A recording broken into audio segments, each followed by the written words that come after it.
ShopTalk like from your perspective? It was way better than I expected it to. It was packed. ShopTalk effectively organizing speed dating via technology. And they have a massive meeting hall with over 1,000 small one-to-one tables. This world of B2B commerce, like we made up. Right. Like we made this whole thing, right? Mm-hmm. Correct. It lives in the bubble of LinkedIn and a little bit on Twitter and YouTube. The MACH Alliance, it's a religion. And that's my concern. As more people came on, MACH stopped being perceived as a badge of quality, and I think that kind of removed a little bit of the shine from it. I totally understand why VTEX might be leaving the MACH Alliance, but the reality is if they thought that being part of the Alliance would be beneficial to them business-wise, they would still be there. In my opinion, what I see you and what the B2B e-commerce and what we're all trying to do here is develop an unbiased, open-faced environment of trust. All right, I want to start. We have a bunch of themes today, bunch of questions, bunch of hot topics going on in the industry. But Jason Greenwood, you were at ShopTalk. What's that song? Two of these things are not like the other. One of these things is kind of the same.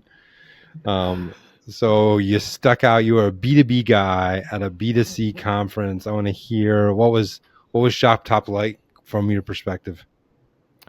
It was way, way, way, way better than I expected it to be. I wouldn't normally have gone because it is so retail specific, and they pitch it as the number one retail conference globally, and it was packed. Like it was full of people. It was hard to get around. It was insane. Costs were insane. I was actually sent there by a client, a platform client of mine.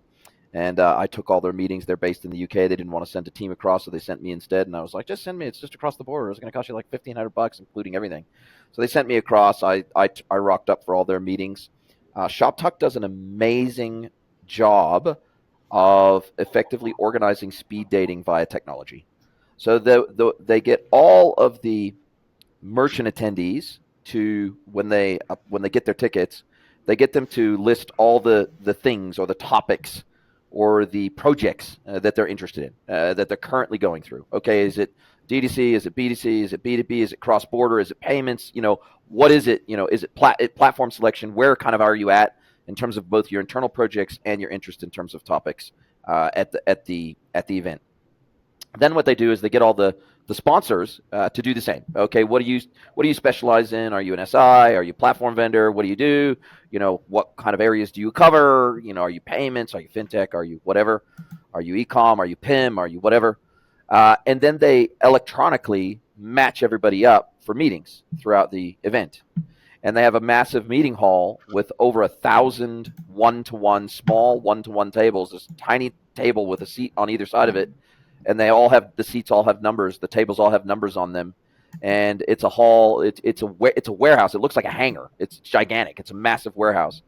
And basically all of those where you line up with a merchant or with somebody that's interested in understanding more about what you do and the service you provide, all those get automatically matched. Both sides have to accept. And then those get automatically added to your schedule. You get a calendar invite, and it tells you which table to go to and what time to be there. And in between, so you get 15 minutes at each meeting, and then there's 5-minute table shuffle that happens between meetings. So you get 15 minutes talking to somebody, and then 5 minutes to find your next table, which could be literally 300 meters away. But what I found is that the matchmaking service is actually good. Like it's actually good. Like 90+% of the meetings I had, actually we had something in common. I was able to talk to them about something they were interested in and wanted to learn more about, both in terms of consulting as well as the platform I was there sort of talking to them about. And I think there will probably be 4 or 5 deals that drop out of this, both for me as a consultant and for the platform that I was there talking about. And as somebody who was one of the very, very few people there that had a deep specialization in B2B, there were so many people that wanted to meet with me that I had to say no to. Like there were tons and tons of people outside of the one-to-one matchups that messaged me, DM'd me, oh, by the way, I saw your post on LinkedIn. I'd love to catch up and meet with you at ShopTalk. I said no to probably 30 meetings at ShopTalk just because I didn't have the time. And it's a shame. But when you're, again, as I say, if you're one of the rare ones that are there to talk about B2B and get into depth about it, people want to meet with you because there's not many. and it's awesome. Did you guys have a booth? We didn't have a booth. Booths start, from what I hear anecdotally, at about 40 grand, and it starts at about 10 grand to throw your hat in the ring as an SI or a platform vendor for the one-to-ones. I'd be curious what that would look like, being the only, like, if you labeled yourself in the B2B com world there, like what your traffic would be, if it would be big or small. I mean, I have no idea. It'd be pretty interesting. There was definitely a lot So what about of interest at the booths from, like, there was a few B2B focused SIs that had booths there, smaller ones, like on the small side, like the kind of half booth or quarter booth or whatever they call it. And then there were some like Syndigo and some of the other bigger players, some of the bigger PIM players, Salsify, massive booth. Syndigo, massive booth. Like their booth, I mean, if I had to stick a finger in the air and take a wild guess, I would have guessed it was 100 grand. Big commerce, massive booth. So yeah, there were definitely some big platform players there and some niche B2B SI players that had very small booths there as well. But everybody was pretty busy. The exhibition hall was directly next door to the one-to-one meeting hall, and both were busy pretty much the whole time. What were we gonna ask Jason? Hein? I'm curious, were the people that were walking the floor? So you've described the people in the booths, and certainly, everybody that you mentioned, absolutely legitimate B2B platforms who also have a huge part of their business coming from B2C. Totally. But in terms of the people that you were meeting with, people that wanted to meet with you, what proportion of them were companies? And this gets to kind of, what I think is a point of confusion for B2B broadly. But what proportion of them were people that were selling B2B types of products, meaning, it's people that are selling stuff that isn't consumer goods at wholesale volumes. It's not, B2B from like the Forrester B2B Summit in Austin, right? Where it's, we're supporting the sales. We have products and platforms that help software companies who are selling their platforms to other businesses, because that's always been the thing that's held me back from going to ShopTalk, is the feeling that the people that are going to be there who want to talk B2B are, they're just kind of, it's more of it's more for the platforms and less for the people walking the floor are not necessarily B2B like what, we think about when it comes to B2B. Plumbing, industrial. Right. Like and again, I don't want to like besmirch wholesalers. Wholesalers are absolutely B2B people. The software platform people, yeah, that's absolutely B2B people. But the challenges around search, discovery, personalization are just an order of magnitude in that first group. And I'm just kind of curious if ShopTalk, it has a value prop where it can really draw that type of B2B company because the right people are there for them to talk to. Certainly the product set and the sellers of those products skewed more towards products that we would also see at retail, for sure. One of the best meetings I had was the largest homewares distributor in Canada was there.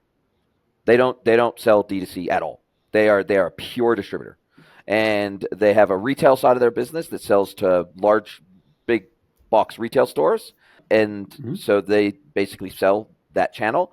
And then they have a massive food service and commercial arm of their business that sells purely to food service and commercial entities.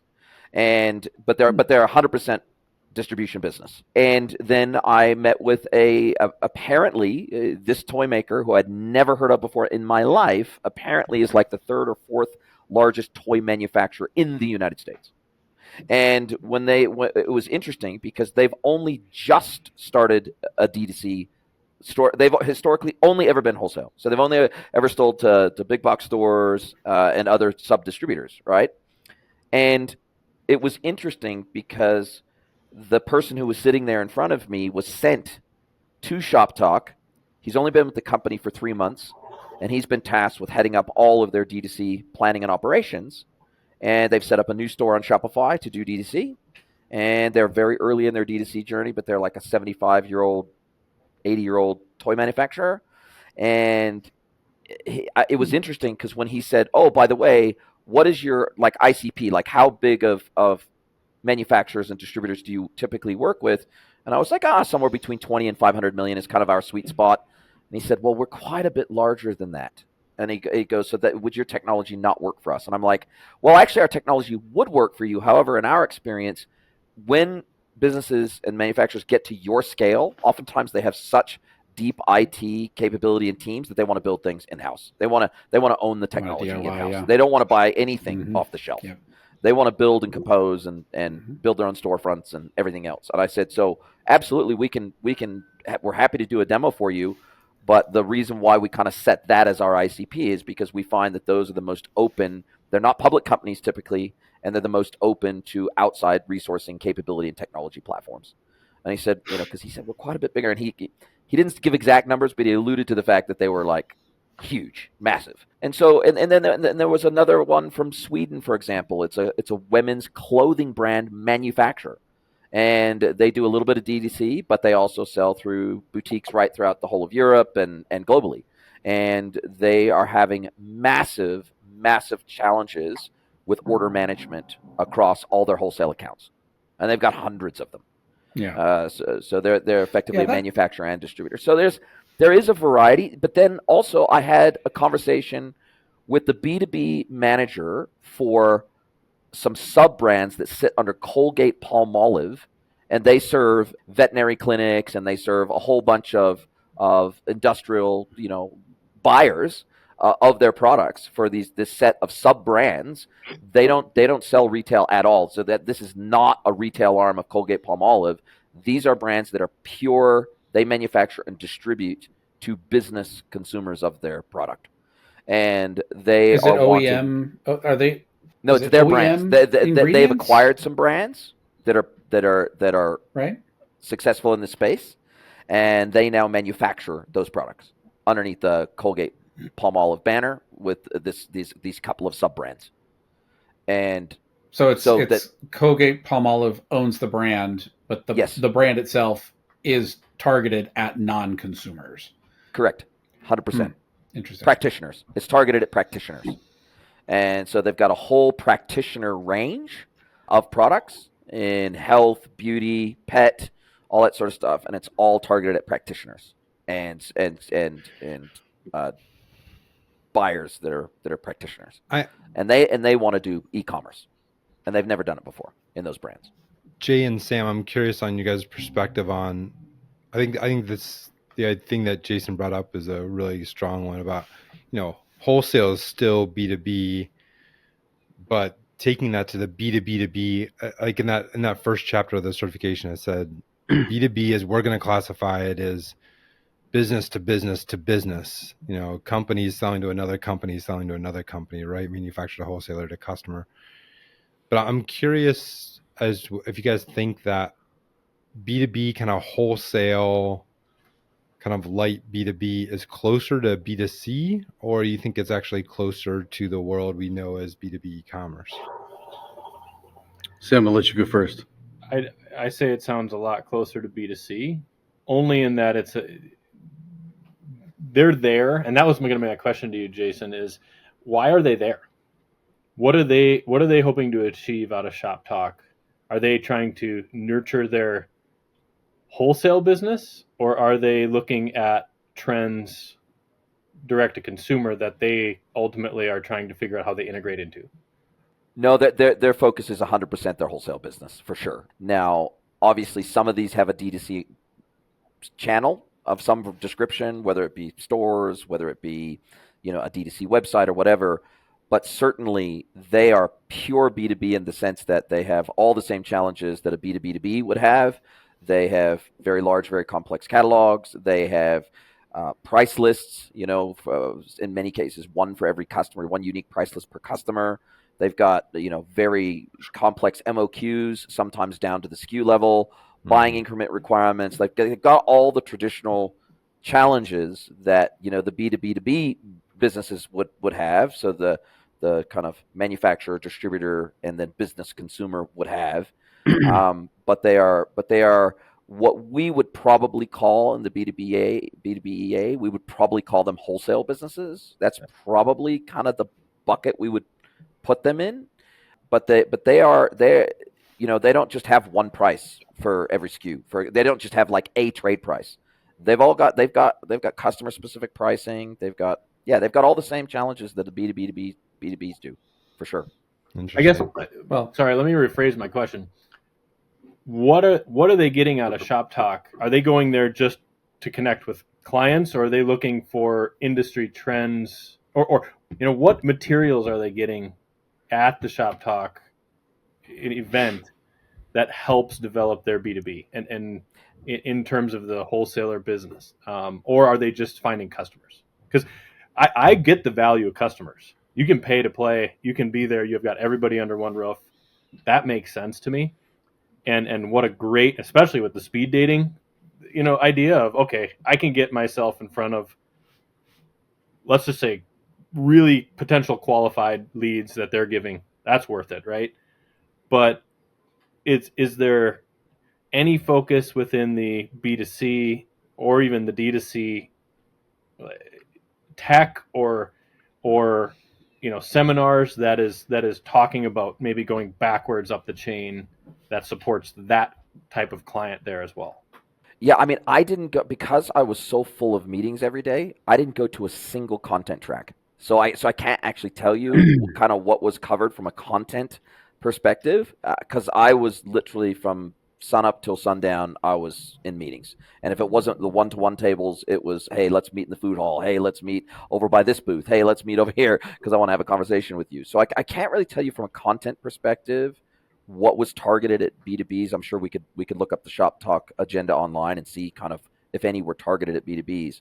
But certainly from the wholesaler or distributor perspective, or even manufacturer perspective, because I was talking to a few manufacturers as well, they felt that all of the major vendors would be under one roof, that they could go and have a chat to. And that was the main motivation for them to come there was, hey, we can talk to all the major vendors here in one place, and we can hopefully have a reasonable conversation about B2B while we're here.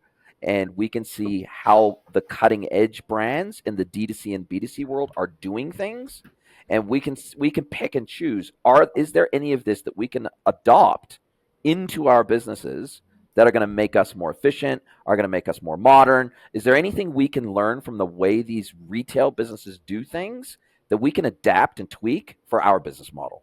That was the kind of conversations I was having.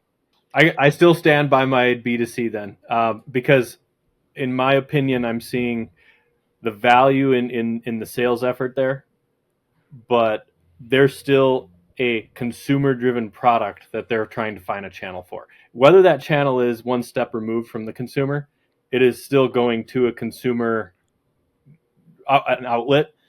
It is not products going into production, and not that's, but I'm biased. I'm industrial. I'm looking at, how are you ultimately fueling some sort of other component, not getting my part in front of a customer, i.e. a consumer customer. And so that's where I stand on B2C, Justin. But not that I'm not dismissing the value there that a B2B person could pick up, both in clientele of distribution, but also in maybe interesting tech that B2C will lead that may come into B2B space. But it's tempering expectations as to what you're getting out of that show. Totally. What do you think, Schneider? I have historically thought of wholesale more like B2C, I think, because it's more about moving goods from one place to another, from a warehouse to a retailer. And while there is complexities around pricing and catalogs and stuff like that, it's not, you don't have configuration, you don't have some of the complexities around, and the businesses that are in it I've always felt like are a little less like distributors who are adding value because of consultation, because of design, because of specification, things like that. But I will say, seeing that NAW is, buys MDM, the magazine, the trade publication, makes me think that many of those people see their business very similarly to B2B distributors. So while I don't know what the answer is for sure, I do know that I think there's probably some kind of a pendulum in terms of the people in that space, where complexity probably makes some of them look very much like the B2Bs that we're traditionally used to. I've got a pretty strong opinion on this. So I view it as it's kind of a 2x2 matrix, right? So you have on the one axis, you have does the business that this company is doing require the complexities around pricing, logistics, and shipment that a B2B company needs, right? Because I'm not sending just one each of one thing to one address, right? Like that's a true consumer product. And then the other axis is, does my business require how hard is it to figure out which product is the right one for me? So it's around search and discovery and matching and solution identification. Wholesale falls into that part of the 2x2 quadrant that requires B2B tier pricing, quantities, shipping capabilities, but it doesn't require the sort of robustness of search and discovery and merchandising needed to find exactly the right impeller pump for an application that is, in some sort of lab or medical environment where I need to go and have like a guided selling experience set up for that. Where because I'm just specifications picking matter, for example. Exactly. I'm picking a thing because it looks good. I'm picking that shirt, but I'm a retail buyer for a retailer, and I'm going to buy, I'm going to buy a pallet's worth of those shirts, and then I need to ship them to 50 different locations. That's wholesale. So that's how I break it down. Yeah.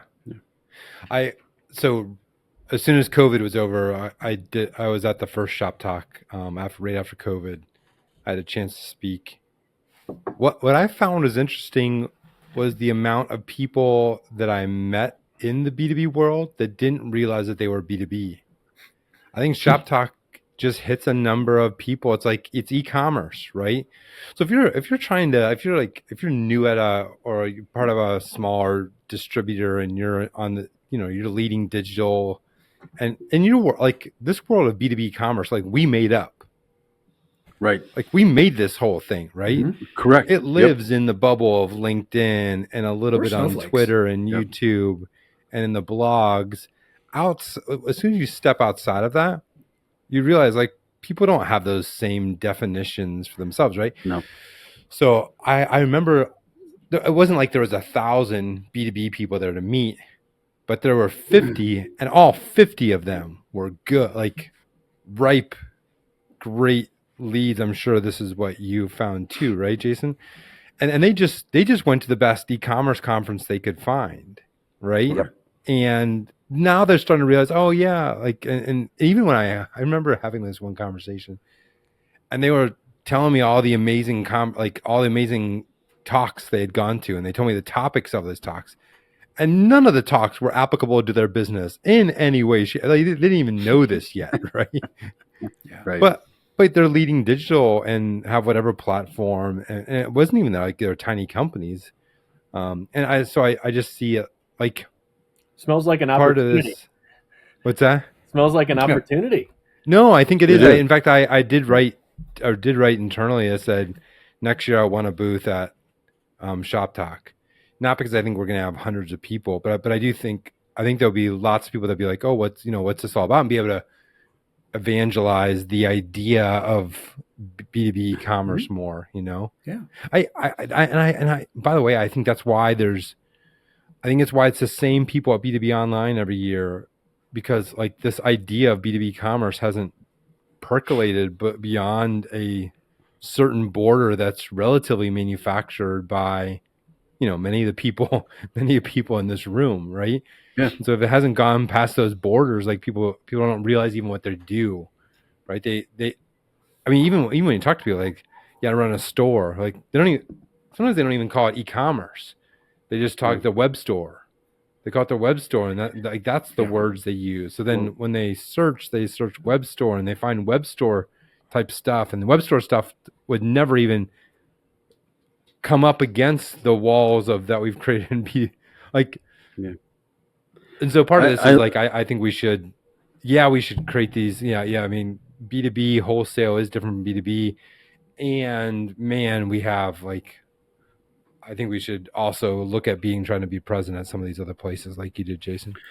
Interestingly enough, you could put you could hit all the pain points that are the differentiators, and just like hammer those home in a booth or at the show in a way that says, if these are your problems, you need to stop here. Right.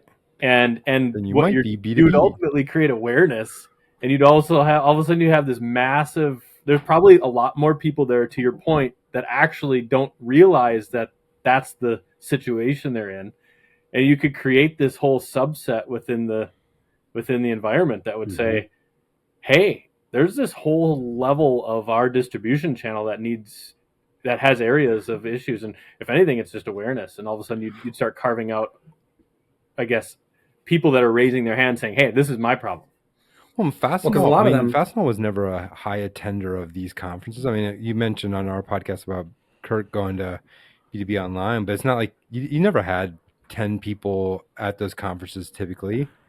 Like, no, so you were kind of operating in the domains that you were operating in, right? Without stepping out.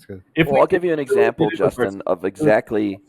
Sorry to interrupt. Exactly what you said. Literally, the person that I was speaking with at this large Canadian homewares distributor, she said, no, I'm not wholesale. She goes, I'm in charge of retail, so I need to connect you with the wholesale manager of the business, so they're a distributor. And I said, so you run retail stores? Like you have your own retail store? She goes, no. I'm responsible for all sales to retailers. So she doesn't even see herself as a distributor. She doesn't see herself as a wholesaler. She literally says, my title is head of retail. And I'm going, head of retail? But you don't have retail stores. This is the weirdest title I think I've ever heard. Head of retail at a massive homewares distributor, like hundreds of millions of dollars, right? And I'm going, yeah, you're right. Like Justin, she didn't know that doesn't even classify herself as working in wholesale or working in distribution. Like that's not how she views herself. She says, I'm in charge of retail. I'm the head of retail sales. Yeah. Yeah. But her customers are all businesses. That's a semantic. Yeah, you would have. Yeah, this actually, I learned just a lot. Oh, go ahead. You basically have channel titles, and I've seen that for everywhere. You would have, well, this is their distribution channel sales manager, and you would break it out into markets, and they're looking at it as a retail. So definitely a play on a misinterpretation of words, and she's indoctrinated with that, right? She grew up with that in her culture, and so she's saying, well, yeah, I sell to retail. My goal is outlets to retail, so it makes sense. And so it is trying to figure out how to bridge that shibboleth, if there's a word for you. It's a shibboleth. I like that. I like that. I need definitions, please.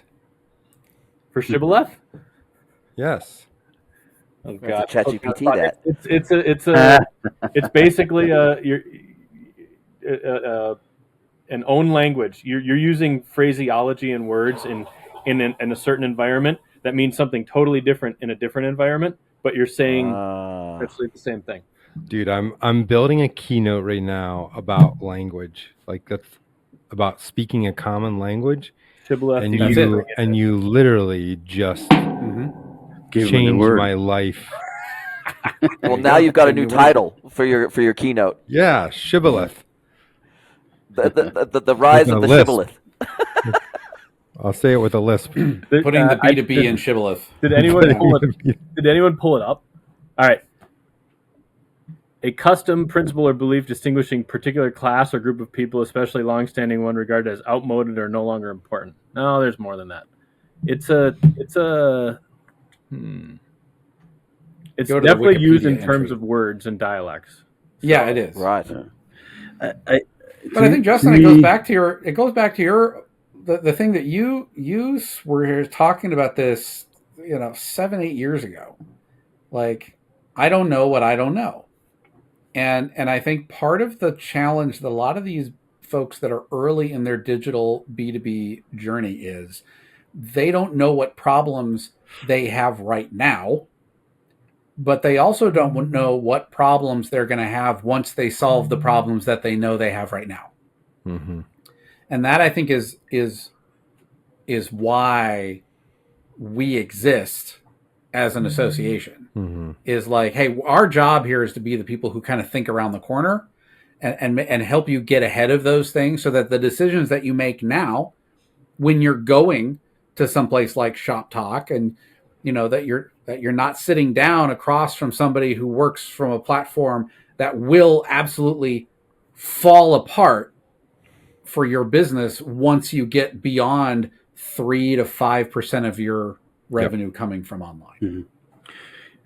Years ago, I started a magazine, a digital printing magazine, and I learned this firsthand, because the concept really is what Justin was hitting at, and that is definition, right? How do people define themselves? How do we define things?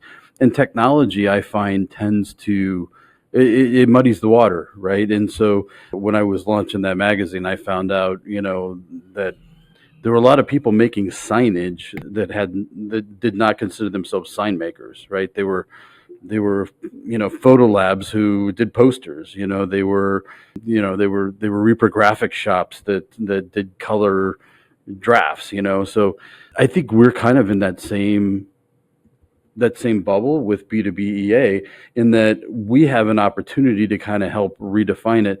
And we tend to think about the markets that we've been around, right? Industrial and plumbing and HVAC and all these sort of hardcore B2B markets. But there's a lot of people that are in the B2B space, that don't go to those shows or don't belong to those associations, or B, have just never thought of themselves as being a member of those associations. And so, but they may have e-commerce, right? So they have a need. And I think as time goes on, we may actually also find that some of the people that we may have considered more like B2C may actually start seeing themselves more like B2B. And that would be folks like wholesalers, who have some complexity that's certainly far more than a D2C type of e-tailer would have. So yeah, my take on it. We did a recent you go. TAM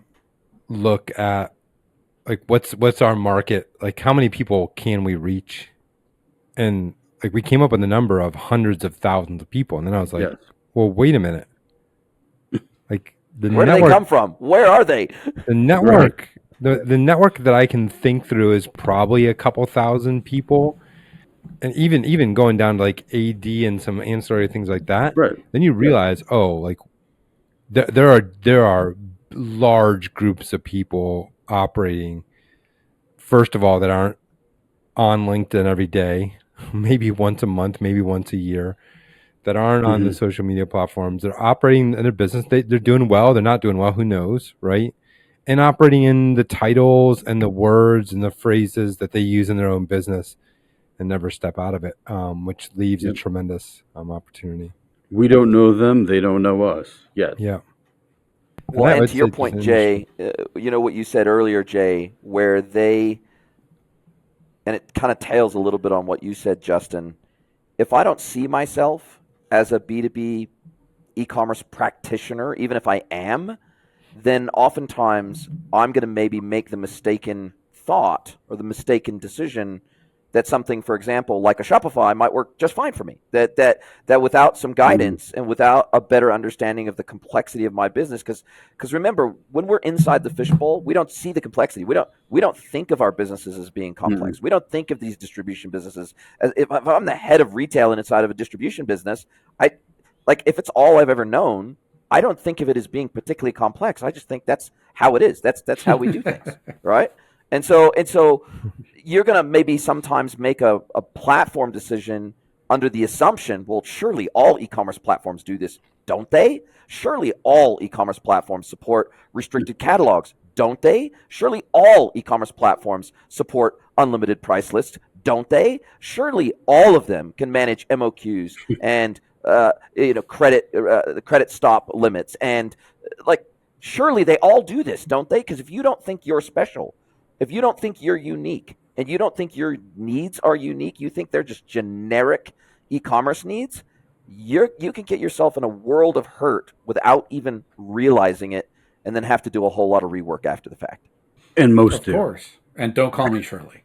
All right, let's transition away from ShopTalk to another amazing thing that's happened over the last couple weeks.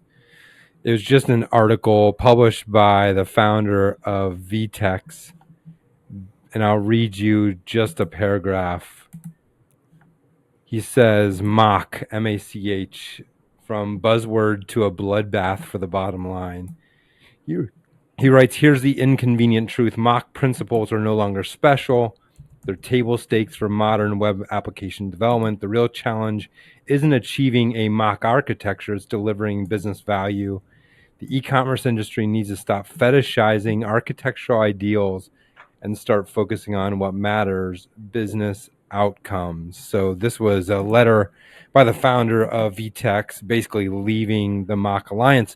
And it wasn't a leaving because he was walking away from the MACH ideals.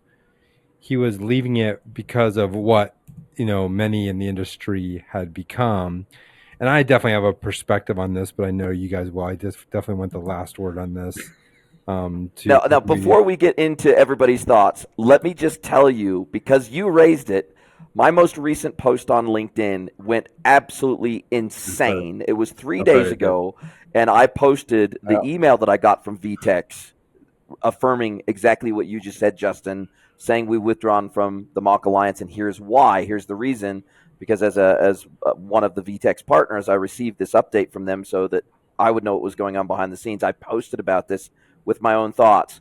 In 3 days, it's had almost 33,000 views. It's had 266 likes. It's had 120 comments and 2 reposts in 3 days.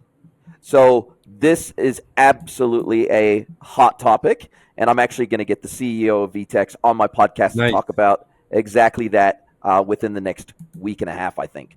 So it is a massive thing. I've got my own thoughts, but over to you guys. I want to start with you. Shots Jay fired, Schneider. Jason. Shots fired. I think that was one of your replies to a comment. That's right. Well, shots fired. Absolutely. As a platform guy, Mr. Schneider, give me your thoughts on this. Maybe MACH, maybe Composable, the leaving of VTEX, wherever you want to get started. I think it was even a couple of years ago, Greenwood, on your show, on your pod, I think we talked about this, and I said something to the tune of that I thought the straight composable for B2B was dead on arrival. I didn't see it, and I just didn't think that most B2Bs could support it or implement it. What's interesting to me is I sincerely, I totally understand why VTEX might be leaving the MACH Alliance, but the reality is if they thought that being part of the alliance would be beneficial to them business-wise, they would still be there. They would still be doing it. And so what it's become is a millstone around their neck. And so they are casting away that millstone so that they can go about the business of trying to continue to sell what they have. Between the lines, what we can read out of that, I believe, is that the composable approach that so many really tried to push hard over the course of last 5 years or so. I don't want to say it's dead, but I will say in B2B, I've never seen it. I don't think it's going to take off very well. Maybe at an enterprise level, there might be some applications.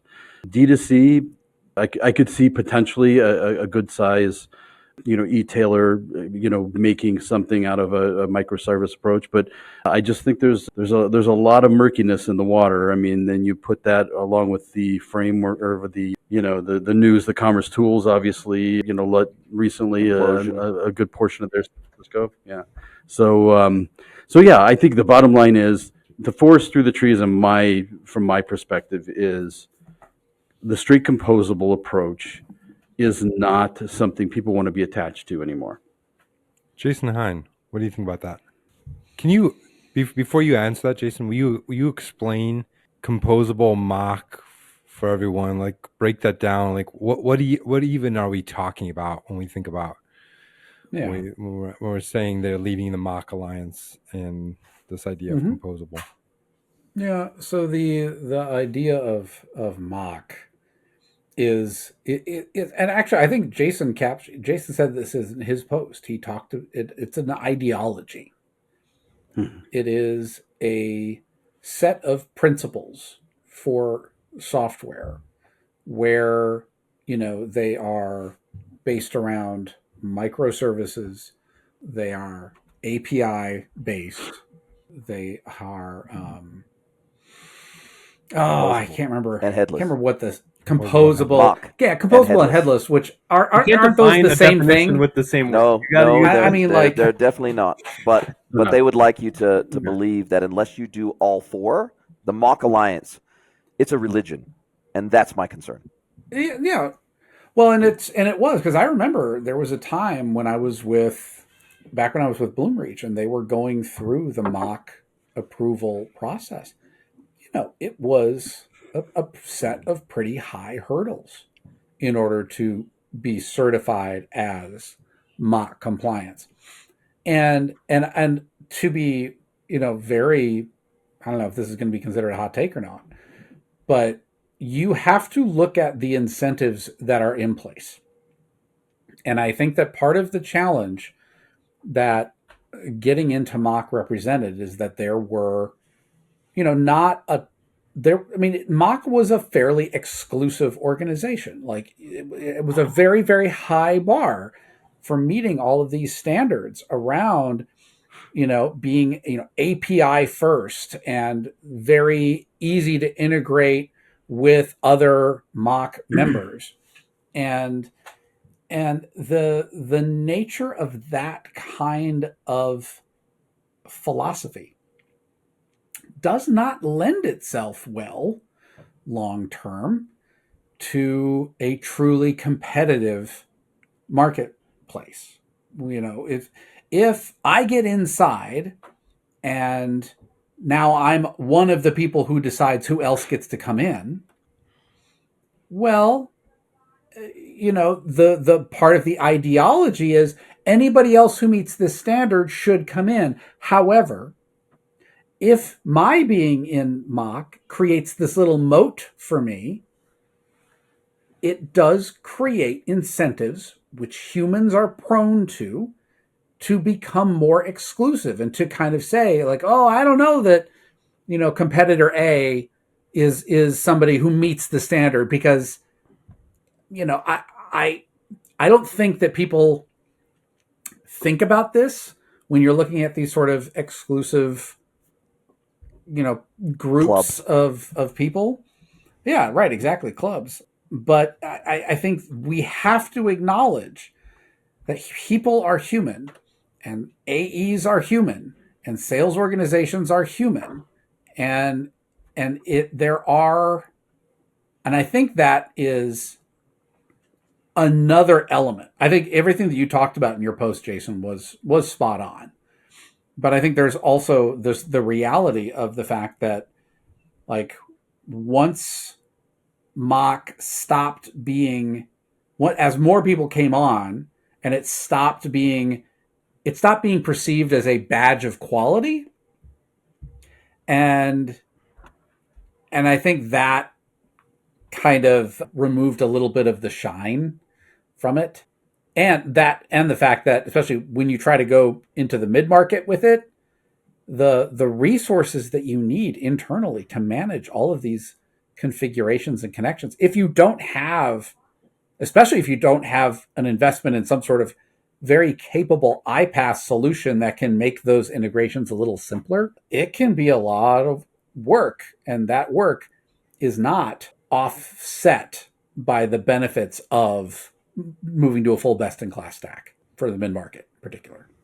I do think there's a place for it in the enterprise, though. I do think that, hey, if I'm a top 25 industrial distributor and I've got an IT team that has capacity, if I'm a Grainger, right, like, I would look at those sets of principles. Where there's not a single platform's front end that can do what I need it to do, and so therefore I need to build everything in React. Did you just to be able to do the configurators and everything? Yeah, and that's a different story.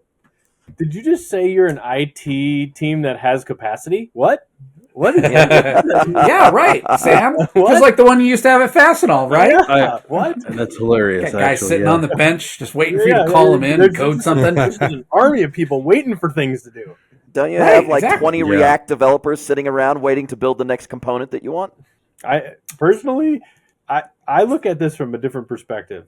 The whole idea from a customer perspective of MACH is rapid development, decentralization. So you've got entities within the business that can be sold on maybe not a major thing, but can kind of adopt into current internal technical, rollouts. So you've got a lot of different entities throughout an organization that don't have the ability to get the attention at a high level, but they're able to ease their way in with a MACH type platform because it's maybe the easy way. And it's something that is very decentralized. I feel it's a way to get into the organization without a major investment, although it is, but it isn't. It's perceived as it's not. And so here you have business users that are like salivating at this type of thing. And I'm not taking technical people here. Take the technical out of it. You've got business leaders, mid-level leaders, and whatever that have high objectives that are being pushed, and they're saying, if I could only do this, I can ultimately shine here.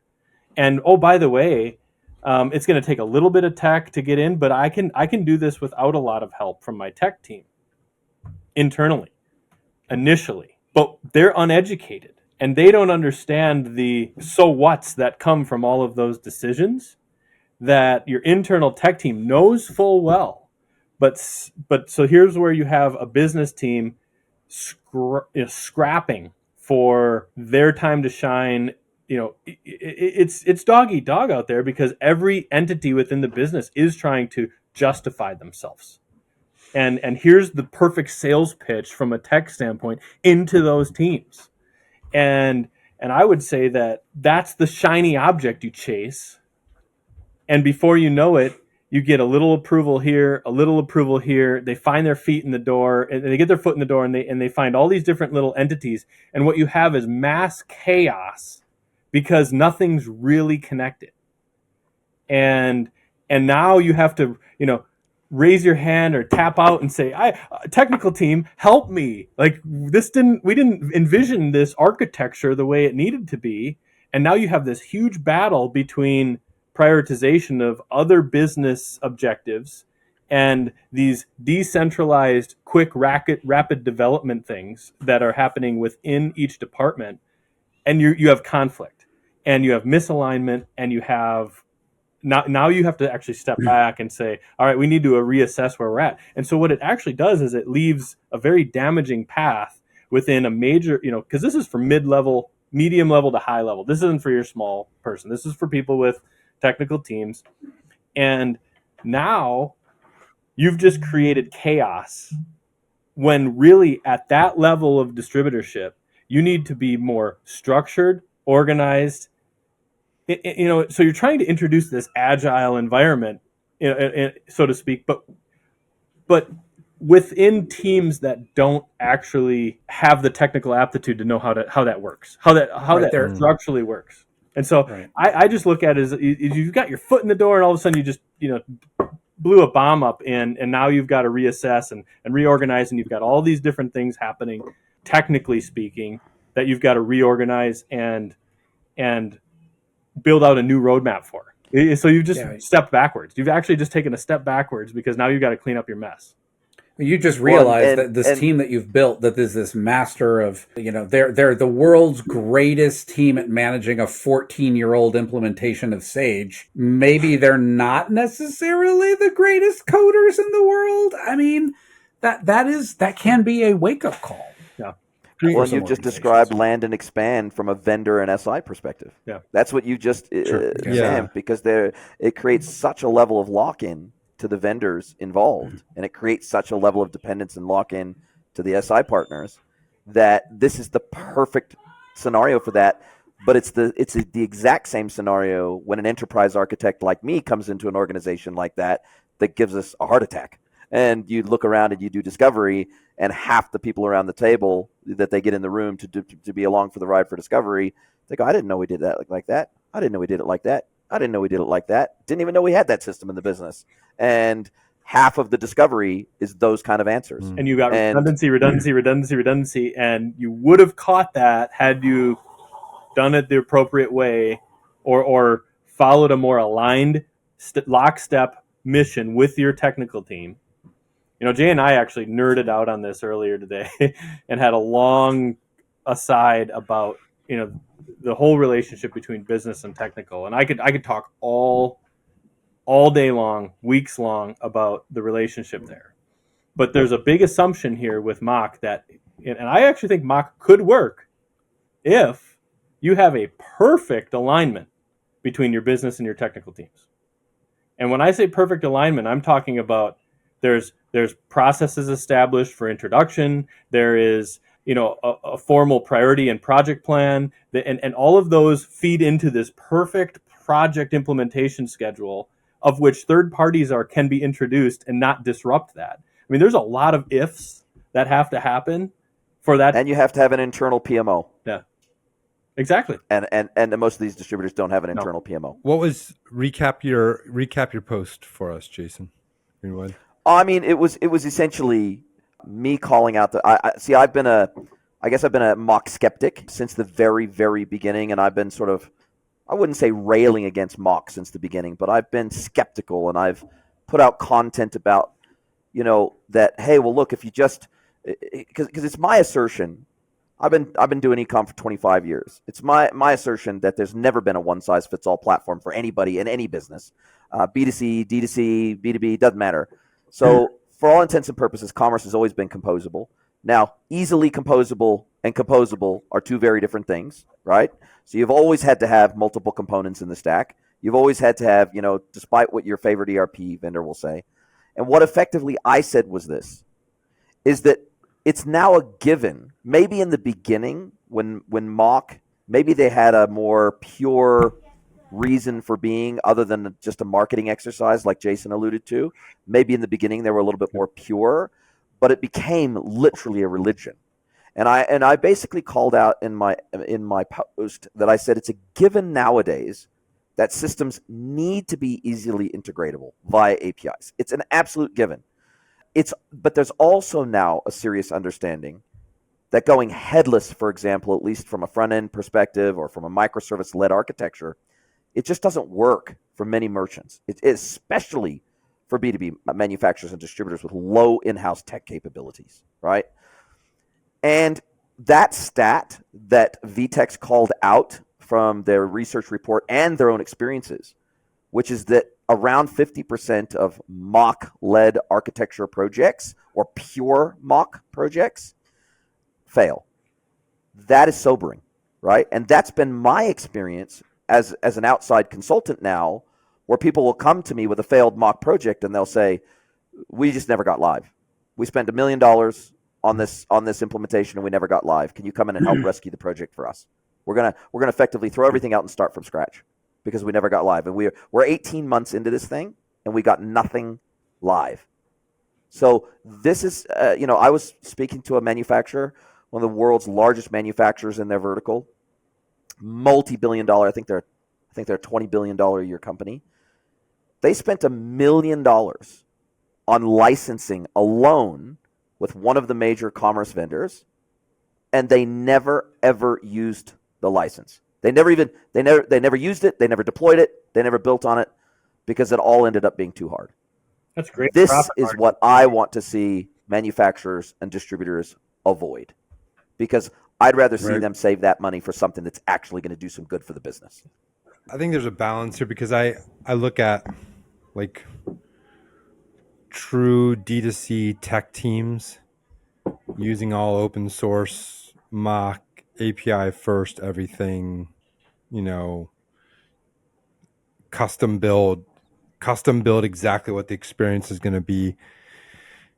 As that's a super valuable skill to have. It's a competitive advantage to be able to build your own stuff. It's especially wrapping into what Sam said. If that's done with alignment with your business teams, to have that tech capability to roll that out and test and build the experience exactly the way you want the experience to be, not with boundaries around what a specific platform can and can't do, it's a significant competitive advantage, right? Right. And at the same time, there are, Jason, Hein, you mentioned kind of mid-market. If you're a $750 million distributor with Sage as your ERP, and all of your IT is really about keeping the network up and running and the ERP up and running, this probably is not the route for you too, right? And so, like, there's this balance, and I am curious what you mean by. I think in his article he kind of called out architecture before outcomes, which I think is an interesting thing. It almost that part of it feels very. You guys kind of refer to it as religious and ideology. It feels also elitist to me, like, because we're mock or composer or whatever, then it's an elitist. It's a position above another architecture, instead of finding the architecture and outcomes that best fit you, in that way. Does that make sense? Well, I never start as a Can I say a consultant couple of- and as an enterprise architect. I never start with the architecture. When I get into discovery, like tech search and select and partner implementation, partner search and select, that is way, way, way down the path. Like that like I don't go in with a fixed idea of, oh, I think this platform will work great for you, or I think this architecture will work great for you, or I think this system needs to talk to this system. Because half the time, when I first go in, I don't even necessarily. They even sometimes don't know what all they have in place until we go through discovery. And they don't know where all their data sits across the business until we get through discovery. So for me to have any kind of architectural assumptions going in is ridiculous. It's literally ridiculous, because I have to meet my clients where they are and then roadmap them to the place they want to get to. But it means I have to meet them where they are. So if I tell them, oh, well, your ERP, for example, is not mock certified. Well, so we got to check that out first. We got to replace your ERP first. Well, they're going to tell me to get lost. They're going to tell me to jump off the nearest bridge. And so it is an elitist mentality. I think it has no place for serious architects, engineers, designers. People that work in this industry are trying to give sound, sage advice to businesses where, in many cases, this is live or die decision-making time for them. And if they get that investment wrong, if they're about ready to make a $300,000 investment into a e-commerce solution, for example, this is sometimes it's make or break for them. And I treat it with that level of respect and appreciation and trust when I go in, and I go in with no preconceived ideas. Yeah, I think that if they don't know where they are, then nobody can tell them where to go in a way that has any credibility. I'm hesitant to say that, mock is never right for anyone, or mock is wrong for everyone. Like, the thing about B2B is there are no absolutes, right? Like, Absolutely. only a Sith deals with absolutes. And so, like, that's why discovery is so important for us, when we're going and we start working with a client. Like, I don't know about you guys, but I spend, a good chunk of those first few hours with a new client just listening and just like, hey, what is it that is important to your business right now? Like, forget about like what you think you want about e-commerce. Like, what does success look like for your business? And then only then, like, when you understand like what they consider to be success for your business, then you look at, okay, let's look at how we can use digital to achieve this success for your business. Because if you can't do that, you're never going to get the senior leadership, who is, in my experience, generally the least digitally sophisticated people I'm talking to buy into any proposal that I put forward. Jay Schneider, any closing thoughts? Yeah, just a couple. I was working with there's a global 200 company that I was once working with that tried to put one of these platforms in place, and it ended up failing. So, I mean, there's no bigger, that's one of the largest enterprises in the world, and their IT department couldn't get it stood up and support it, and it eventually failed. We were actually on a call last week. Interestingly enough, in fact, it was Friday. It was right before I saw your post, Jason, and a vice president. We're doing a tech selection for a $1 billion distributor, and there's a brand new vice president. He just got there, and as we're going through this project, we're having this call, and he brings up the MACH Alliance, as almost though it should be included as a requirement, right? So at the end of the day, this MACH Alliance, it's a marketing organization, right? It was an organization that it has been an organization that has been trying to get further approvals and jobs for the entities that are its members, right? And at the end of the day, I think it largely, it's shipped to a couple of entities that in the end I think are not probably the right bets. And as a result, I'm thinking that probably this is one of the reasons that VTEX and some of the others, they made this public enough that it will be really interesting to see how many other dominoes fall now. So, well, and remember that the marketing funds are now falling to a smaller and smaller qualified cohort of MACH Alliance members, and so presumably they would have to extract more and more money out of the remaining MACH Alliance members to continue to fund operations and marketing efforts and the MACH awards and everything else that they do from an activism perspective, because I genuinely see it as activism. That has to be funded by somebody, and it's been funded up till now by all the various MACH Alliance members. And when you have one or two big funders of the MACH Alliance pull out and say, we're no longer going to contribute funds to this because it doesn't make business sense to us anymore to do so, where does that leave everybody else in the MACH Alliance? So it rapidly comes down to a business decision. Is it sustainable with the current number of members that they have? And I think that remains to be seen. Sam Aldinger, any final thoughts? I'm not going to side on the whole, the MACH organizational side. I look at it from the customer side. Rapid development and decentralization within a large organization, in my opinion, still is important. I grew up in that culture. It's a double-edged sword, but you have people within their book of business know exactly what they need to do. They know what success looks like. They know what, growth and scalability looks like. And usually it's limited to tech. In almost all cases, it's limited to tech nowadays because everything is going digitally. And so I can at least give credo to the MACH Alliance for preaching to that and to trying and to try to create an environment in which the business users have a voice. I would say that with that double-edged sword comes an empathetic technical team on the inside that makes a concerted effort rather than to look outside their walls and come up with solutions. To actually get people within their teams onto the business teams. And I would say this is a better solution. And this is probably going a little too far in stating this. But I would say that if you can get internal technical teams, if you've got that big, if you're that big where you have a technical team, get them with the business users, get them in front of the business processes with the people who are on the front lines, and engage them as a customer, engage them as a real person who needs help.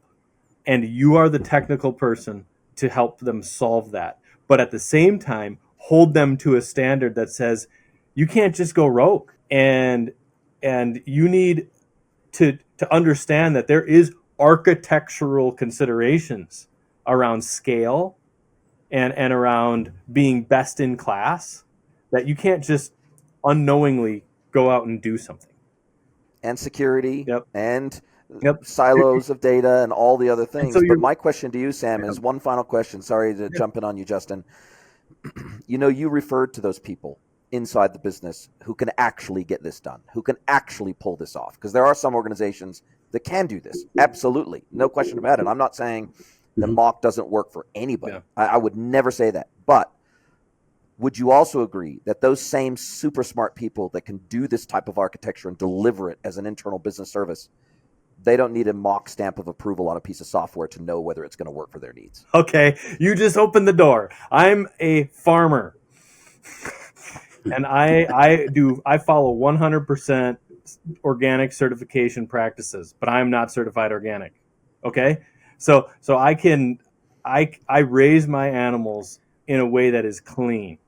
Watch out, Hein. He's coming for And- you. His analogies are coming for you, dude. And so I am convinced anyone It's can lonely out here. come into my doors and see how we're raising our animals, and I will sell them to you as uncertified organic, whatever that means to you. But follow my principles, follow what we're doing, and ultimately, it doesn't matter whether I have a certification or not. There's a higher standard around best practices of what is this, how is this supposed to be? How is the animal intended to be raised and treated well? And what are all the considerations? That's what you're buying. So if anyone wants to meet, call me. But no, So I think the answer to my question was yes. so Jason Hein. there you go. Make But your here's the comments. problem, though. But here's the problem.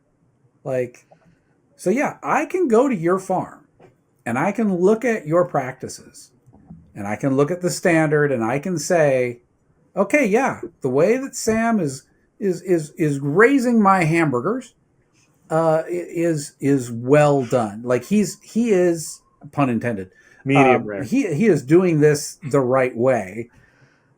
But most B2B companies do not have the time to go to commerce tools and BigCommerce and Shopify and Oro and SAP and dig into the code base to understand how they're doing it. So there is, just like I don't have the time to go to every farmer who claims to raise their animals in an organic practice. So that's the advantage of having products labeled as organic. It saves me time.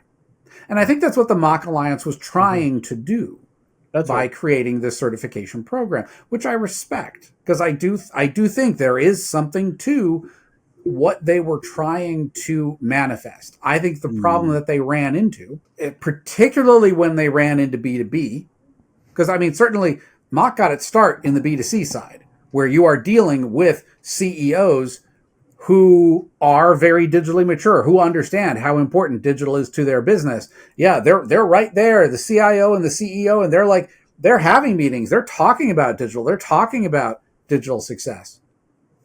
But there is a bigger gap in B2B.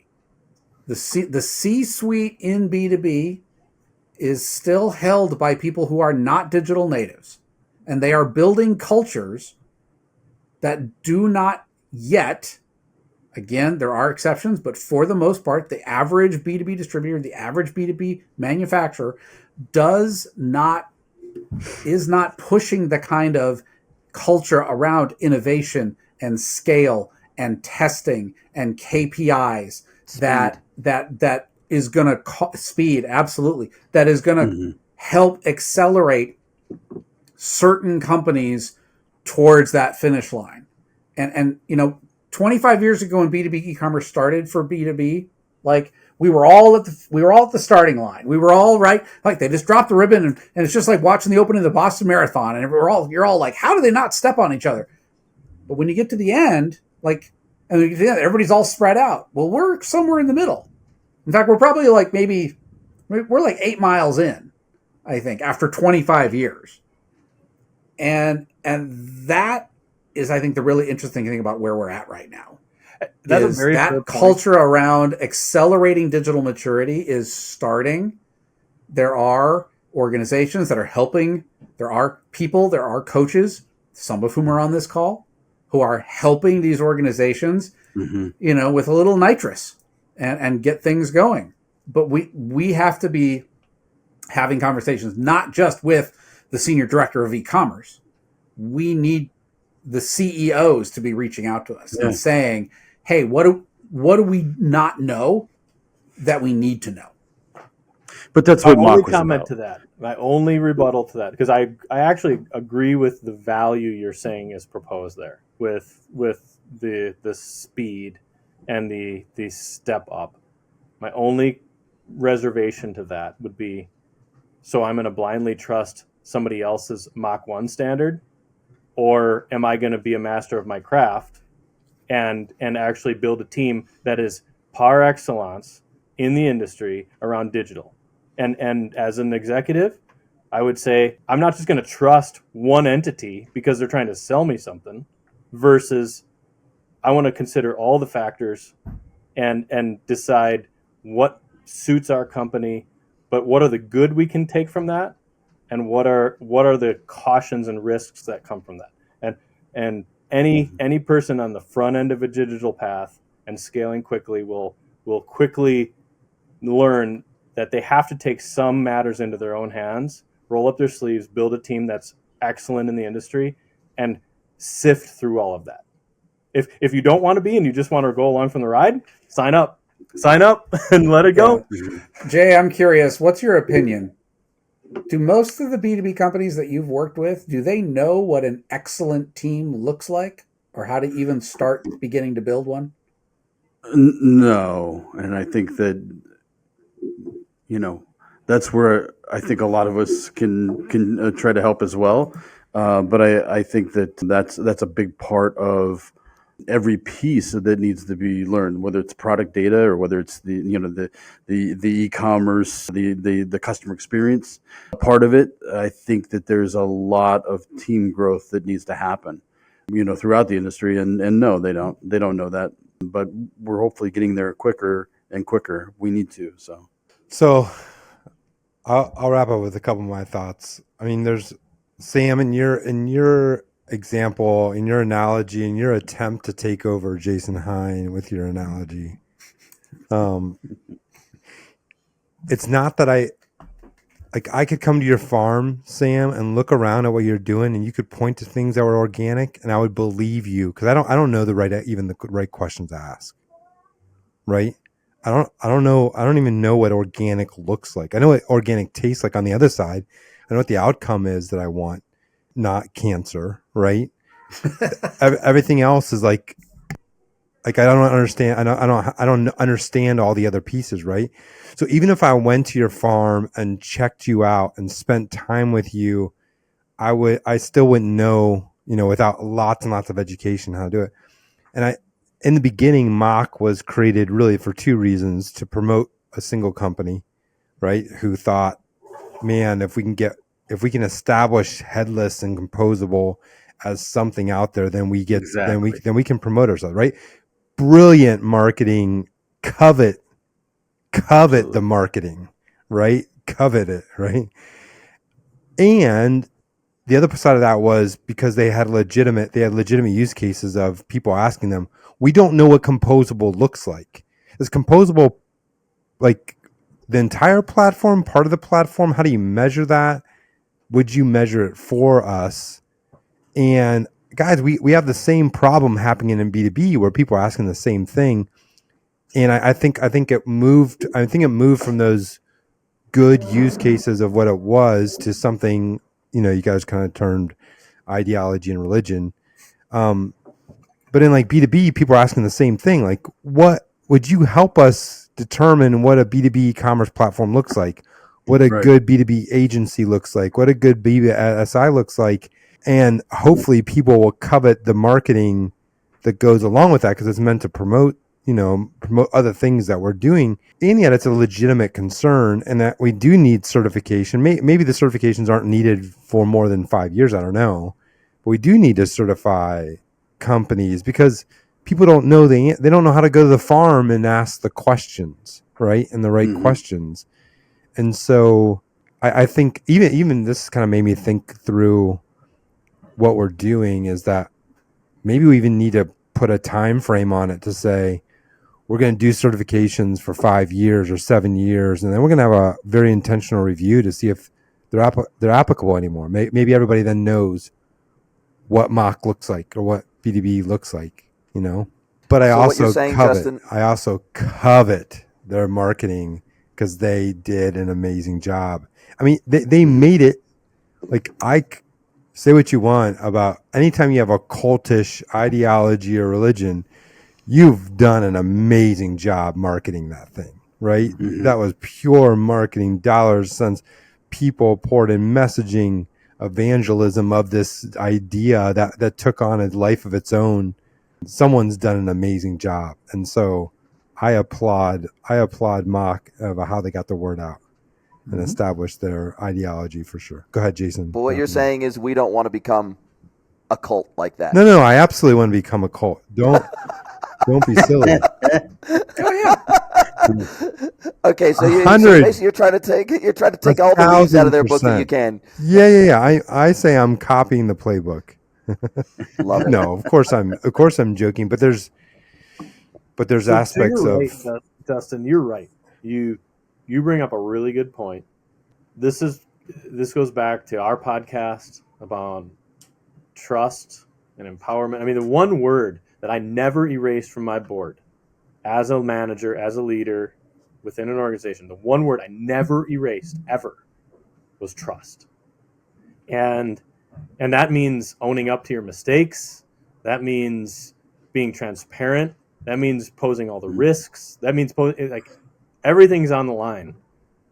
That is what, in my opinion, what I see you and what the B2B e-commerce and what we're all trying to do here is develop an unbiased, open-faced environment of trust. Yeah. And definitely. I'm not being paid by anyone I'm not being paid by any platform. It isn't about that. It is about what brings the most value to the organization. Jason Greenwood, it's about meeting the customer where they're at, and making sure that, okay, you're going to be very custom specific to your desire and what your business looks like. And I just think that boils down to trust, and everything we do has to have integrity and trust behind it. Yeah. And that's admitting our faults. And my fault is that my analogy wasn't perfect. Jason, Hein, you can shoot holes in it. Just got to practice. Jason has a lot of practice in it. Gentlemen, I've been analogizing a long time. He has. I'm an old man. It's kind of like no, I'm just kidding. I can't even think of anything. I'm bad at Jason, I use your coin operated You'll fix it in post. Every chance I get, by the way. And I always attribute it back to you. I don't know that I came up with that one. I got to be honest. I think someone else said that in his keynote, but sorry, Justin. Maybe I should be attributing it to you from now that on. might be my only analogy. No, I'm just saying that saying has been around for a long time. Yeah. I don't even know if we can figure out who came up with what that. What is this for the outsider in? What salespeople are coin operated. Yeah. Yeah. Aligned incentives. Salespeople are coin operated. Everybody's absolutely coin operated. Yep. Doesn't have to be just sales. Gentlemen, thank you. Well, in the talk of how do you get outside salespeople to support e-commerce? That's where you just got to make sure that they're getting credit for the sales. But that's a whole other podcast topic. Whole nother one. Until I'll let next you on. time. Yeah. Thank you, Until gentlemen. next time.